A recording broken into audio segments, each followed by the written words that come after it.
without further ado, if we can go on to the first of those slides for me, Sylvie, please. So just to recap then, the reason that we are all so obsessive about innovation and what it actually means. We talk a lot about innovation. It's not just the fact that we have great ideas, it's the ability to exploit those ideas and turn them into something useful that makes it more than just a good idea. And of course, you've got the picture there is of a driverless car for the future, but not too distant future. If we can have the next slide, please. And so where do we start when it comes to innovation? Well, in the words of George Bernard Shaw, I think innovation is all about being unreasonable, and of course, thinking like an entrepreneur is kind of seem to be one of the key ingredients of innovating. Thinking differently in order to solve problems by effectively looking to solve a problem to suit your purposes. So the unreasonable person persists to adapt the world to himself. Therefore, all progress depends on the unreasonable man. So innovators and entrepreneurs are often, I think, seen to be difficult people. I'm allowed to say that because I have been an entrepreneur myself. So I feel as I'm allowed to say that I'm one of these unreasonable people. But the point is, embracing those that think differently is part of an innovation culture. Next slide, please, Sylvie. So we talk about entrepreneurs and actually introducing a new word to some of you, intrapreneurs. Entrepreneurs, we're all familiar with. Intrapreneurs is really a term, I think, that's been created to convey the need to build those internal entrepreneurs within big organizations where change can be difficult, and change agents are people to be embraced and welcomed and found, within organizations, the fire starters of the organizations. And so, it is about looking to apply an entrepreneur's or an entrepreneur's mindset to the biggest challenges of our, within our working situation. What is one of the questions that we might ask? What does it take to change things, and what is standing in our way? Or putting it differently, what would somebody else do? What would an Amazon do with this particular problem? And basically, what you're trying to do is look at a problem from the opposite or a very different angle. When that's something that entrepreneurs seemingly have in common, coming up with a new way to solve a problem. So that is just to kind of set the scene for the discussion. I'll just double check. Fraser, are you ready to go? And do we have your slides? Or thanks, Helen. I'm ready to go. You're ready to go. I hope that introduction set the scene okay for your presentation. Superb. Yes, you've made me out to be unreasonable, which I think is a great start. Guys, listen, first of all, thank you ever so much for inviting me to speak this afternoon. I don't know if this is a reflection on my life or yours, but this is absolutely the highlight of my week. So I'm really, really pleased to be here. And also thank you for turning up, because frankly, giving a presentation like this when there's nobody there is pretty lonely. So I'm really delighted you could join this webinar. I'm assuming you are actually there. I can't see a lot of faces. Everybody's turned their cameras off. But even when your camera is on, you can do that trick where you set your background to be a picture of you sitting at your desk, so that it looks like you're there. But I'm going to assume that that's not the case today. So thank you for inviting me. Thank you to Helen for the introduction. Thank you to Sylvie for giving me a briefing on this session, which was really, really helpful. And as I say, I'm really pleased to be here. I'm PA's Chief Innovation Officer. It is actually a fancy bullshit job title for somebody who invents stuff for a living. I lead a team of people that design and prototype and build and bring to life stuff for a living. and that changes the world we live in. And since we've been doing this about 50 years. I haven't, but we have as a business. We've touched, we think, more than 1 billion people with the things that we've created. So I care a lot about innovation culture, about inspiring people to think differently, about challenging conventional thinking, and as well as inventing stuff, I advise others on how they can do that better for themselves. So I'm going to share with you 5 things that I believe are the most important characteristics of an innovation culture. But before I do that, I want you to meet Christina. Sylvie, Christina's photo's on the next slide. This is Christina. Christina's actually about 5 now. She was born at the Queen's Medical Centre in Nottingham. When she was born at 27 weeks of gestation, and she weighed 950 grams. 950 grams is the same as 2 pints of milk. And in the first minute of Christina's life, she had a heart attack. Now that is actually quite normal for babies of this gestation, and there's an obstetrician in attendance, of course, and they are unsurprised by this. I mentioned that she's 5, and I did that really as a spoiler. I have to tell you that because when I was practicing this presentation with my 2 teenage sons yesterday, they both said to me, "You have to tell them that Christina is okay." So I can tell you that Christina is a very happy, healthy 5-year-old. But as I say, she had a heart attack in the delivery room. The obstetrician will resuscitate her, but all the obstetrician has, the only tool the obstetrician has, is a pediatric stethoscope, which in this kind of situation is basically useless because Christina's heart is so weak that a stethoscope of that kind really can't pick up a faint heart rate, and you've got all the noise of the delivery room and so on. And so in general, the obstetrician will just discard that and just resuscitate the baby, but it's much higher risk. We worked with the University of Nottingham and the Medical Centre, and we developed a sensor, a wireless sensor that gets woven into the baby's hat, because one of the first things that happens in the first few seconds of life of a pre-premature baby is they put a hat on its head to stop it losing heat. And so we wove a wireless sensor into the baby's hat that would measure the vital signs and send them wirelessly via Bluetooth to a machine in the corner of the room that was providing information to the obstetrician.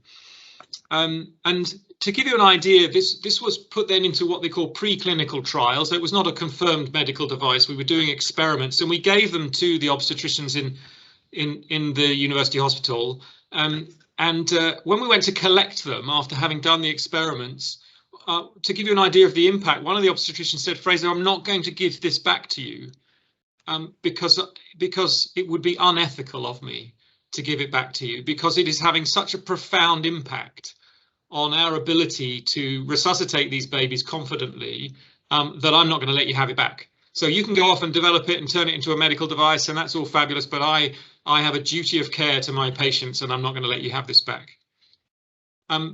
So that's a project I'm particularly proud of, and we were, as well as developing this, we were collecting data on the very first few minutes of a baby's life. This has never been done before. We could get traces of the vital signs of a baby while they are being born, and this just hadn't been done at this sort of level of fidelity before. And so we were using that data to then try and develop models that will anticipate whether or not the baby is going to have a heart attack and when. And we were using algorithms from day traders, so from people that trade in the stock market, high frequency stock traders. We were using those algorithms, applying them to this data to try and anticipate whether or not the baby was going to have a heart attack. So I like that bit because it shows an example of stealing ideas from one application and using them in another. I think it also evidences that the bankers and the traders were actually doing something useful, which is quite surprising, but there we are. Now, in this project, we manifestly and unambiguously focused on the 5 characteristics that I believe are important to an innovation culture. And it might surprise you, because surely this is just an engineering job, and why do you have to focus on those things? But actually, we find that when we focus on these things, we are so much more effective in what we do. So I'm going to quickly run through what those 5 things are. And the first one, which is on the next slide, I think, there we are. We see everything that we do as a set of experiments. Now, when you hear people talk about innovation, they'll talk about failure and embracing failure. And the important thing about innovation is that you're willing to accept failure.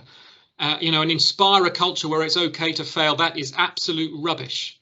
Okay, I don't accept failure. I'm not interested in failing. I don't think it's okay to fail. Now, to be clear, I do fail most days. Pretty much everything every day of my professional life, I fail at something.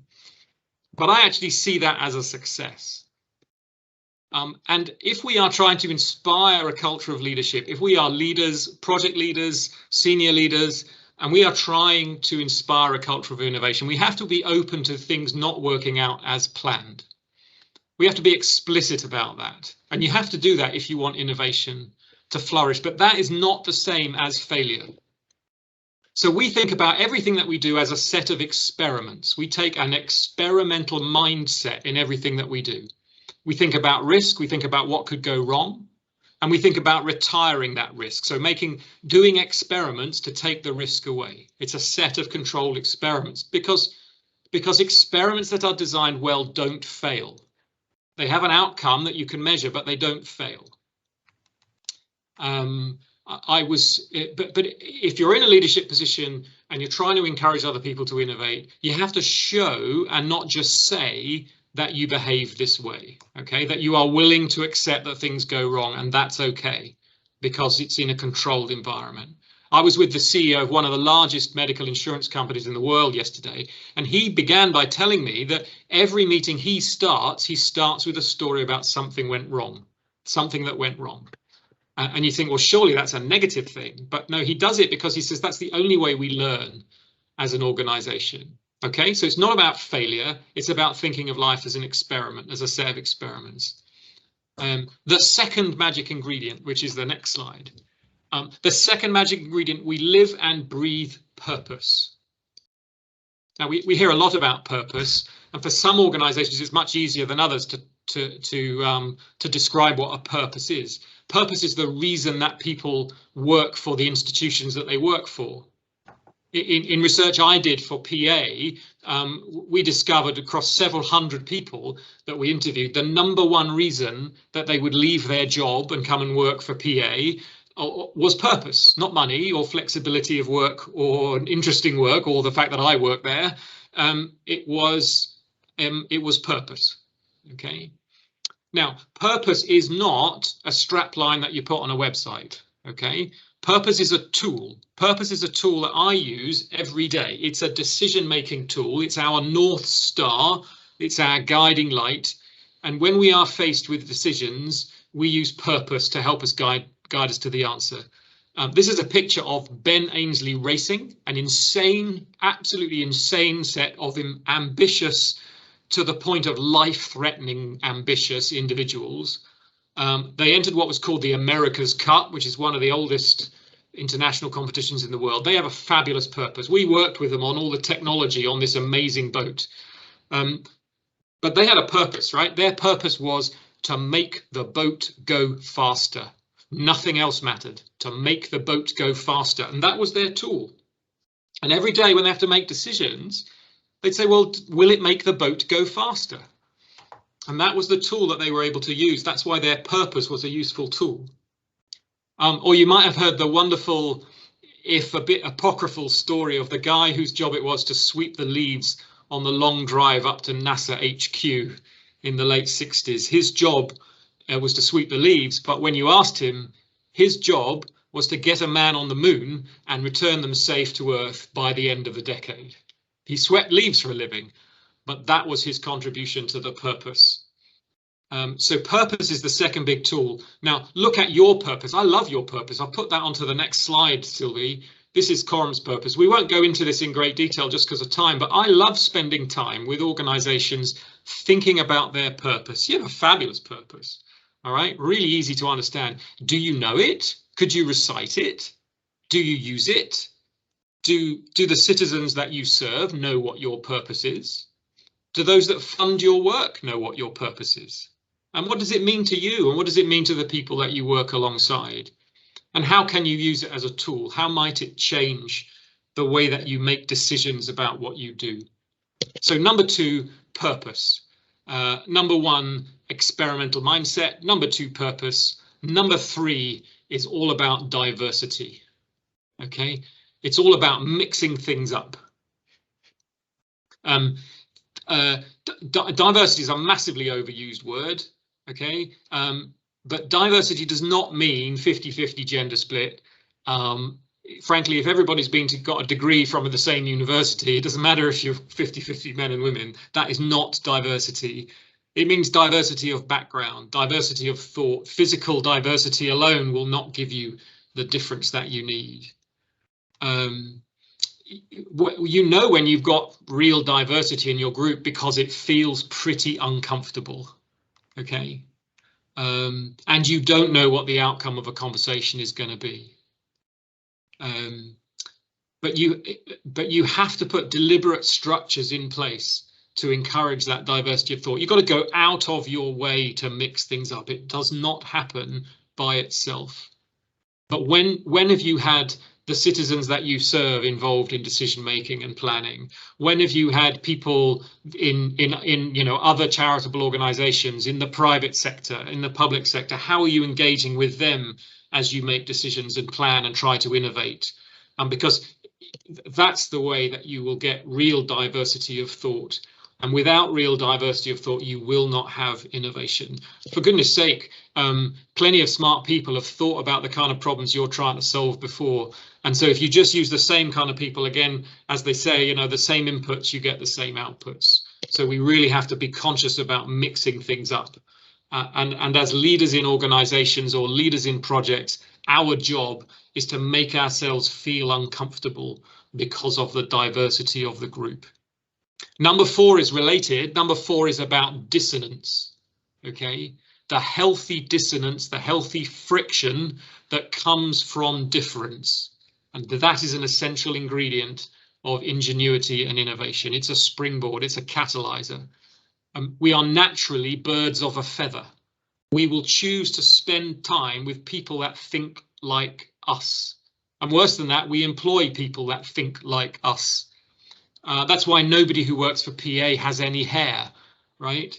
The future's leader's role is to create organizational structures that demand difference and create friction.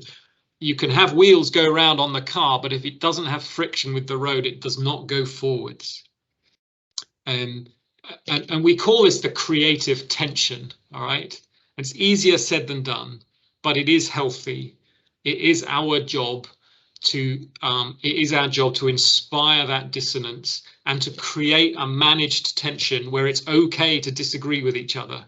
Okay, I won't dwell on this story, but this lady's name is Brooke Harrington. She was until recently a professor of economics at a leading Danish university. You can read about her story and the experiments that she did about creating dissonant groups of people who disagreed with each other. Okay, and the outcome of their disagreement was way, way better than the control groups of people that all got on with each other. There's this idea of group harmony and goal harmony. So group harmony is where we just make sure that we all get on with each other.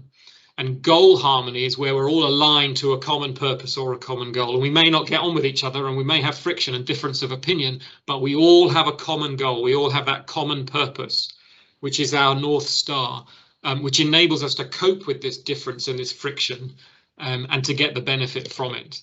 And so some fascinating research that she did that evidenced kind of in a real material way, in a very measurable way, how dissonance matters. And the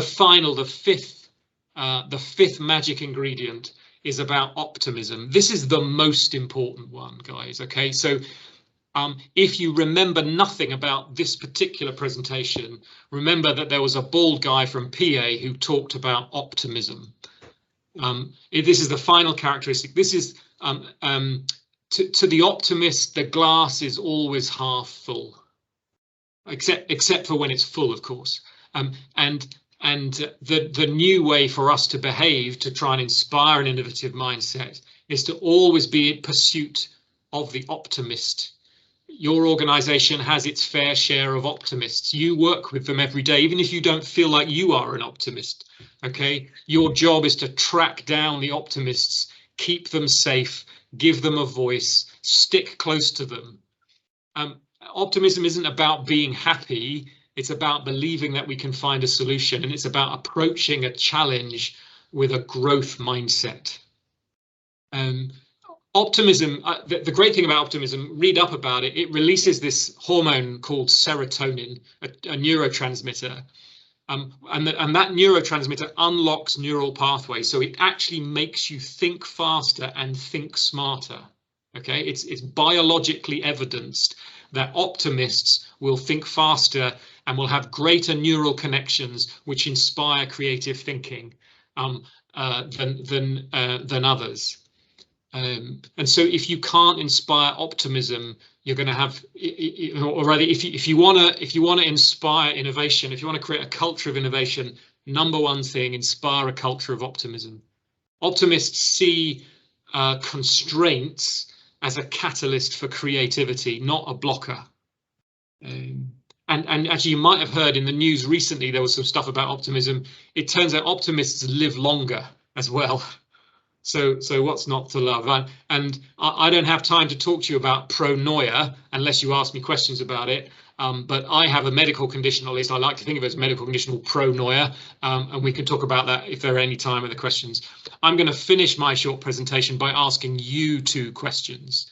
The first question, what are you doing to encourage diversity in your teams, in everything you do? What are you trying to do to mix things up? Encourage the widest set of stakeholders to engage, because it's only through diversity and dissonance, through mixing it up and having a managed tension, that the innovation process can flourish. Okay, and then finally, challenge yourself. When was the last time that you went out of your way to reward somebody, not because what they did was a resounding success or necessarily right, but because they were willing to challenge and they were willing to do an experiment and they were willing to ask why, and in doing so drive a different and better outcome? Because there are people in your team who are able to do that, and you know they are the diamonds, they're the ones to look after. And I think when you've got those people and you've got that optimism, then you can proudly say that you have a culture of innovation. That was all I was going to say. Thank you for listening. That was wonderful. Fraser, if we were physically present, I'm sure there would be an outburst of applause at this point for that really, really inspiring presentation. I loved every minute of that. Now, I'm sure there are people with, there they are, there's some clapping going on, Fantastic. virtual clapping going on. Woo! Do we have questions, comments? We do have one in the chat. So Lee asks, Fraser, what's the most impact design you've completed? Brilliant. I could answer that in two ways. I'm going to go and get a prompt. Hold me for 5 seconds. Joe Hines, were you coming off of mute to ask a question as well? There we are. This is not the most impactful, but it is one that you might have seen. So we invented this, which is a round kitchen towel. You can get them in Tesco's, and it's a fabulous one-handed round kitchen towel. It's not the most impactful design, but the company I work for invented the disposable pregnancy test, which is something that you've probably come across. If you've got children or not got children even, you might have come across the disposable pregnancy test. And so that was invented by PA back in the late 70s and has had a pretty profound impact on life, because before that came along, when you thought you were pregnant, the first person to know that you were pregnant was your GP, not you. And it wasn't until the disposable self-use pregnancy test came along that changed the world. So yeah, so that's probably another easy example. We've got a second question here. So John asks, how do you encourage rebel ideas in a culture where uniformity of thought is seen as a strength? Yeah, that's a really good question, John. And it's a classic tension between an organization that's been designed to get repeatability and uniformity. And until you have a leadership that believes that you need change, you will be constrained potentially by what we call incremental innovation. But there's nothing wrong with incremental innovation. So incremental innovation is about doing the same thing a bit better, and disruptive innovation is about doing something fundamentally different. And I think you can operate in a highly regulated, highly automated, highly process-driven environment, you know, like automotive manufacturing, for example. There is loads of innovation that goes on every day, and it happens at the factory floor. It happens with the people that actually do the job every day. I've been working for the last year in the government's test and trace operation on high volume diagnostics for COVID, highly repeatable, highly process oriented. We process hundreds of thousands of diagnostic tests a day, and every day we innovate and make the process faster. The people that do it are the people on the minimum wage who are sitting there processing the tests, and we create an environment where it's possible for them to innovate. You just got to give people access and permission to do it. Thank you very much, Fraser. Are there any questions that we haven't quite? There's one further question. So Kirsten asks, what would you advise? Well, Kirsten, do you want to ask? Yeah, thanks, Sylvie. Thank you. So Fraser, I know it's sort of long-winded, but really this is all about organizations that are flying a plane while building it, let's say. So, you know, trying to get the very, very basics in terms of kind of regulatory standards and maybe statutory services right, alongside doing more of the innovative, okay, what do we need to change? What do we need to do that's new to meet needs? What's your kind of advice to organizations like that? And I think some examples that you might have had would be quite useful in how to tackle that. It's a great question, and you know, we talk about constraints being a catalyst for innovation. I see regulatory requirements as a fantastic lever for innovation, not a blocker, but a lever. In an operational sense, I'm not a fool. I recognize that, you know, when you work in a highly regulated environment, you've got people's lives at risk. You're running a railway or an aircraft or whatever. You know, we're not going to start experimenting with whether we can optimize the flight control system. You know, but you can create sandbox environments where it is safe to do experiments. And that's what we do all the time, and we do it in high speed HS2 or Hyperloop, which is a fantastic, insane invention by Elon Musk, a new form of transport. This is a train that goes 500 miles an hour in a tube, in a vacuum. You know, people's lives at risk, highly regulated environment, and yet we innovate every day by creating a safe space for people to do that. So yeah, and the regulations themselves. It's not a kind of how do we get around the regulation, it's how do we meet the regulation and continue to optimize our business. So definitely a mindset thing, but can definitely be done. Yeah. Thank you. Thanks, Kirsten. I wonder as well how easy, there's a lot of things in what Fraser said that just you know, inspired me to think about how you might go about identifying those people in our organizations who could be the optimists and be the you know, the actively bringing together people who have a divergence of thinking.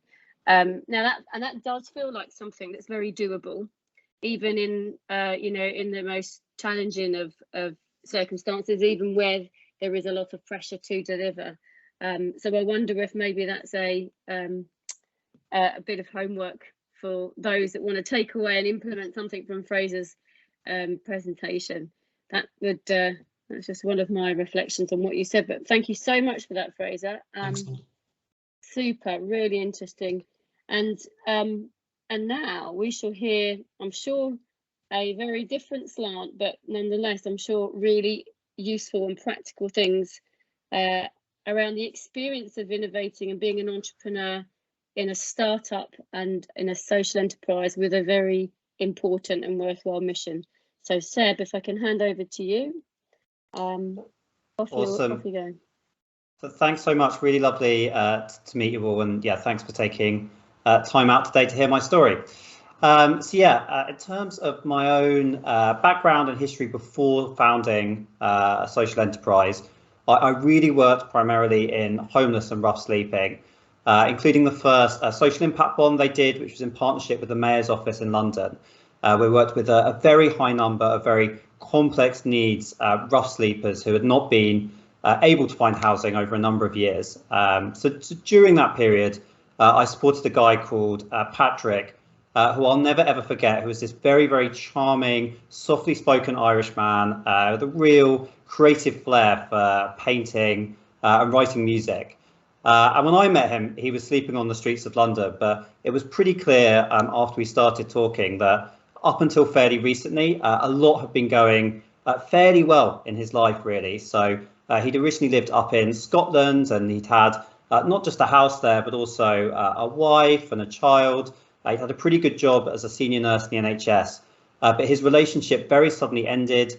He started to drink more. He eventually stopped turning up for work. And in the end, he just left the area entirely. He couldn't deal with the shame associated with being homeless in that area, and he moved to London, which is when we first met. So it's really clear with Patrick that he wasn't a lost cause. There was lots of potential there. We spent several months working very closely together, referred him for drug and alcohol support. He completely stopped drinking. We began looking for somewhere for him to live long term. We found a really lovely flat just off Brick Lane in East London. And I remember thinking the day he moved into that flat, this is it. You know, Patrick need never become homeless again. He is sorted for life. And what happened next? Well, a few weeks after he moved in, he started to drink a bit more. And then a few weeks after that, he left the flat entirely and began rough sleeping. So I really kind of stayed with me, and I kept wondering, you know, what went wrong? Why did this not work for Patrick when everyone backed him? He seemed to be in such a good place. And I think the reality is for someone like Patrick was that, yes, he had a bed and a roof over his head, but ultimately he didn't have a future or a kind of really brighter focus to the rest of his life. And in the end, he ended up in living somewhere that was much closer to just a house than somewhere he could truly call home. So at Beam, which I'm here to talk to you today about, we really look to try and solve that specific problem through innovation for people. So for people like Patrick, moving into their own home or some temporary accommodation would just be the start of their journey. And we do that through connecting them with new opportunities that they might want to access, but just as importantly, a new support network accessed through the community around them. Yeah, I think the best way to kind of try and explain how that works in practice is to give you an example of someone we've helped fairly recently. So I'm going to try and share my screen now.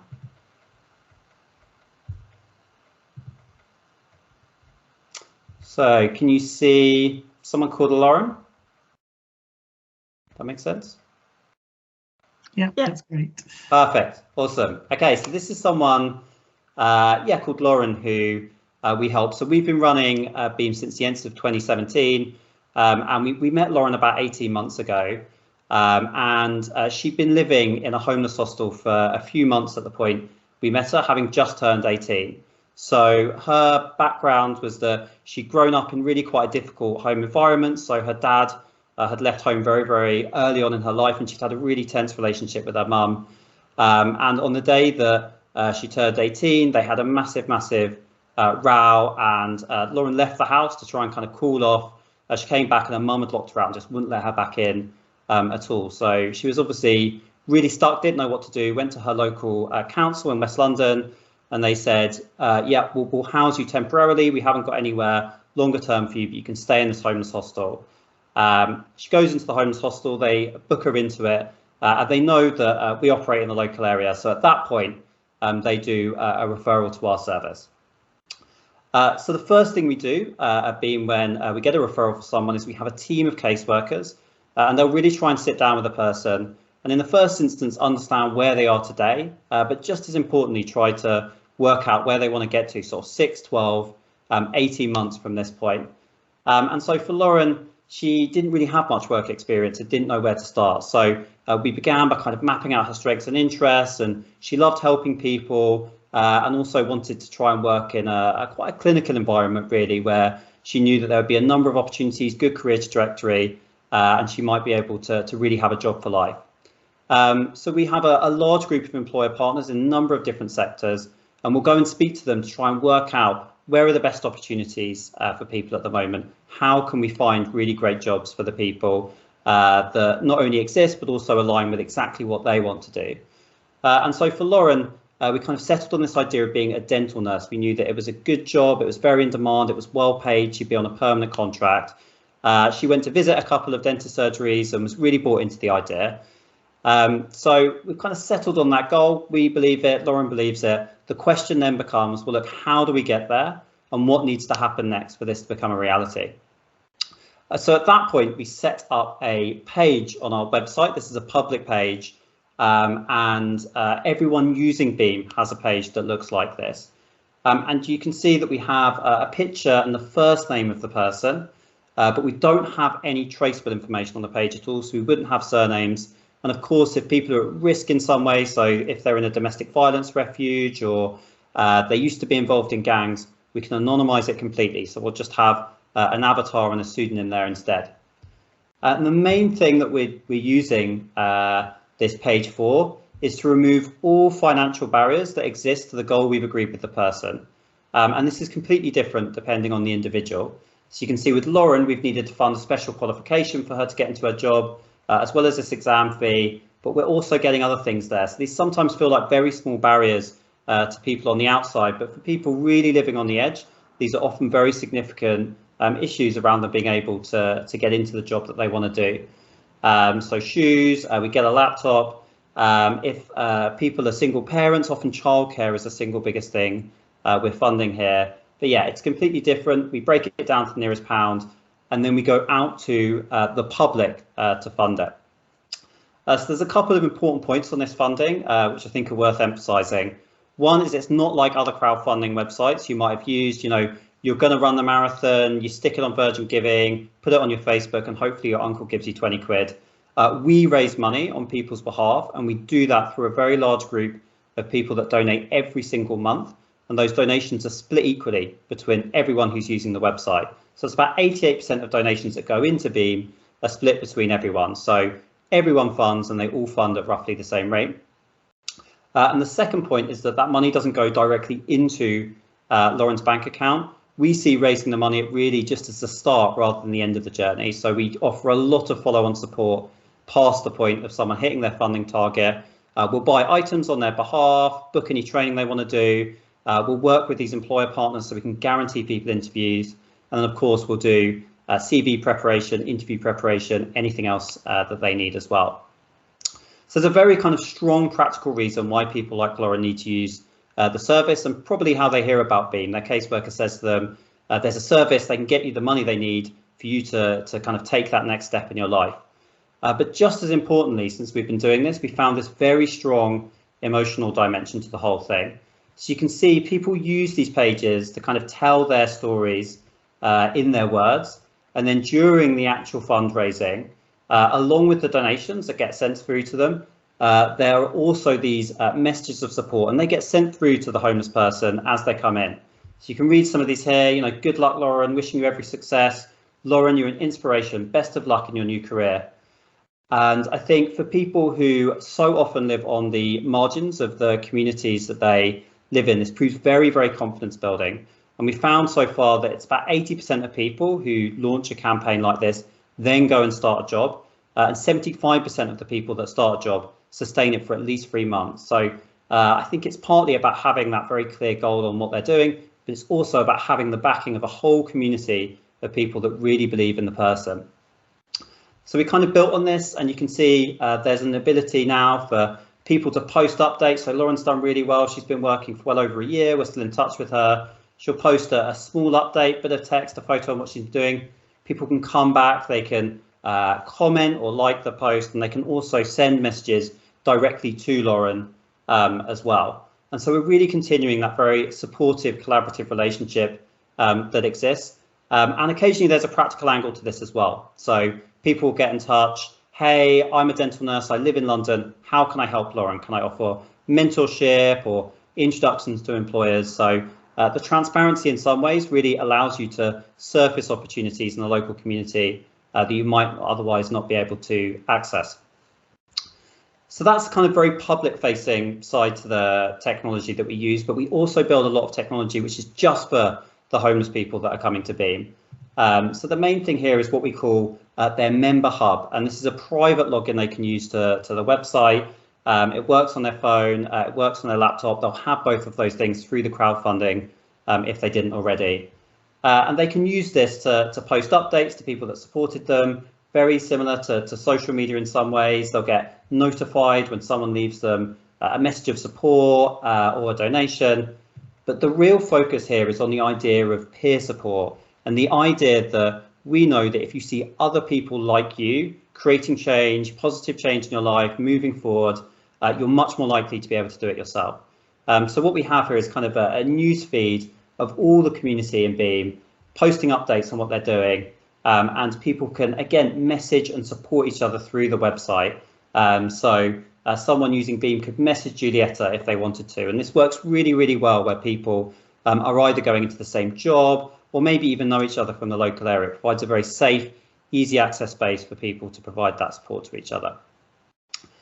And then the final step in someone's journey, and we don't raise money as a loan to someone, it's absolutely no expectation they need to pay it back, but we've seen this really wonderful kind of organic conversion into people wanting to pay back the money they raised on Beam, supporting others after they found work themselves. And I think this is a really powerful example of it. It's a guy called Pat, who was actually one of the very first people who used Beam. So as I say, we launched at the end of 2017. He went into work in March 2018, and at this point, after being homeless himself for years, he supported 63 other homeless people. 33 have started work. So it makes it very easy for people to kind of give back to the rest of the community once they've achieved their own goal through the website. So that's how it works on an individual level. I thought I would just kind of end the description of the work by zooming out a bit and looking at kind of where we've got to so far. So again, this is a public page on our website, and we called it our transparency dashboard because we just really believe that actually putting as much information out there as possible is so useful to try and encourage others to not only see how well this particular idea is going, but also inspire them to kind of try things themselves. So yeah, we cover here what we've done so far. So you can see over the last 3 years, we've had 655 people join and just under 2.2 million pounds donated through the website. And we haven't spent any money on marketing, so that's just been word of mouth, mainly members of the public over corporate donations, telling their friends, telling their family about this option, and then coming and donating. And as I say, most people then set up a monthly subscription. So we felt very excited by this because it clearly validates the desire to try and give support in this particular way to people, which is perhaps a bit different to the traditional charity model. We've had 333 people start work, and I just thought I'd quickly touch on career paths. So we also break down how many people are going into the different jobs. And you can see here, we've helped people into 63 different career paths that they've wanted to do. So it's very personalised. People can really pick from a wide menu of options on what they want to do, but it's completely matched to the person. And for someone, they might want to be an accountant. That's a realistic goal for them. We help them fund the training. For other people, they want a job as quickly as possible, and we'll help them become a warehouse operative.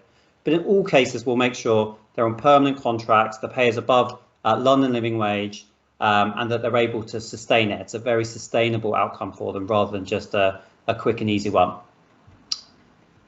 We can also see here our list of partners, and you can see this is another really important learning for us, I think, and speaks to the idea of making sure you're doing any kind of innovation project, I think particularly in the social impact space, with the right partners supporting you on that. So how we work at Beam is we go to different councils. So we work with about half the London councils now, and they will normally fund a pilot, and we'll say to them, look, to see if this works, there's a very clear return on investment for you, because people are moving out of temporary accommodation into jobs, they're paying tax back to the council, and on top of that, lots of people in the community are donating money directly to them. So it's an extra funding stream in that sense. So Hammersmith and Fulham, as you can see, they're the top one because they were the first partner to join, and they were just really helpful in helping us kind of co-create and finesse that model so that it worked really well in partnership with all their teams, who obviously see a lot of homeless people, and making sure that it was as targeted as possible on the right groups. And since then, we've had 15 other councils join, and all of them have started with this initial pilot, so a smaller group which we test it with before we then expand beyond that point. So I think it's really, really important to kind of have those like-minded innovators on board when you're trying something a bit new. And to kind of Fraser's point earlier about having an appetite for failure and trying something a bit different, that's really, really key. And I can send this round afterwards so you can have a look, but it's a mixture of all of the kind of social impact data that we have collected so far. So yeah, that's a short walkthrough. I thought I'd just very quickly end by a couple of quick learnings that we've kind of taken from doing this over the last few years. So I guess the first one is really around this idea of like how to use technology. And I think there's obviously a lot of conversation about how to use tech. And I love this kind of phrase, which is around, there is just no such thing as like a digital company anymore. Every company is a digital company. And I think we've really found by trying to reach people where they are, which is ultimately on their smartphones or on their computers, it's really allowed us to kind of actually reach a much larger group than we otherwise might be able to. And although we use council referral partners, we also will let people self-refer and try and run ads on social media to see if there are other groups that we can help locally who the council want us to help. So really trying to do very, very upstream prevention by trying to catch people before they get to the point when they're going to the council for support. So I think having that very, very tech-enabled approach is such a key way of being able to do that. I think the second thing is like really, really trying to understand the group of people you're trying to help. So even before we launched Beam, we spent months and months and months working very closely with the different homeless charities, many of whom I'd worked for before, and speaking to groups of homeless people. What was the kind of problem that they were facing, which just didn't have a solution at the moment? And it really quickly stood out and kind of resonated with that experience I'd had with Patrick, that actually people might get crisis support or crisis management help, but it's the steps beyond that where often it's really, really difficult to know where to go. And there might be employability programs, but where are the jobs at the end of it? And so trying to kind of help solve that problem before we built anything, I think proved really, really valuable in the long run. And then the final point very quickly is just around kind of partners and scale. So I think often with other kind of innovation projects, particularly ones that are just pure technology, the focus is on growing that as aggressively and quickly as possible. And we've actually found that growing slowly and steadily has worked so much better, because ultimately we're not driving just users to a website. We are helping real humans, many of whom have very, very complex backgrounds and histories, achieve something really, really difficult. So we managed that by only bringing on 3 or 4 new partners each quarter and making sure that we weren't suddenly having a huge overflow of new people coming to use Beam, because that would mean that we couldn't offer that same quality of support. We might not be able to get all the donations that we need to support everyone going. So I think actually really kind of refining your own pace and making sure that you're building that in from the start, particularly where you're working with people who do need that support, has proved really, really key.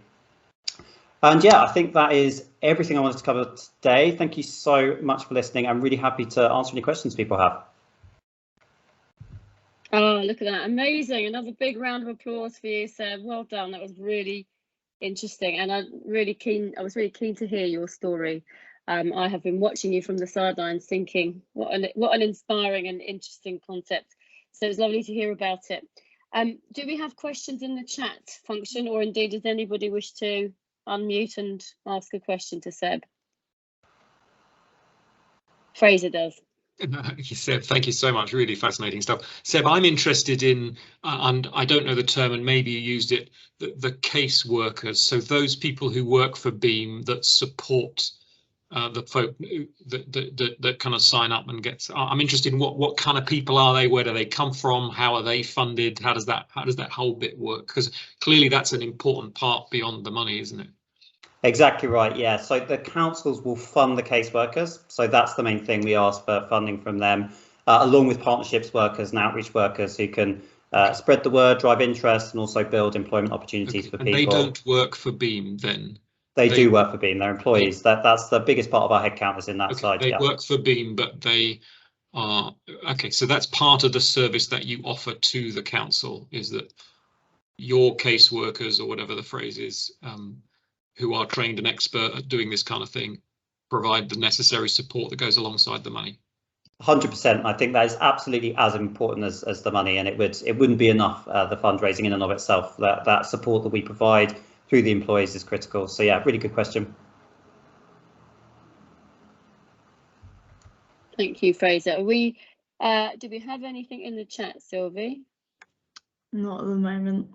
Not at the moment. Can I ask you a question, Seb, about the way in which you intend to evolve and take Beam forward? Are you thinking of other aspects of service of your service or service offer? Are you constantly looking at how to change it, evolve it?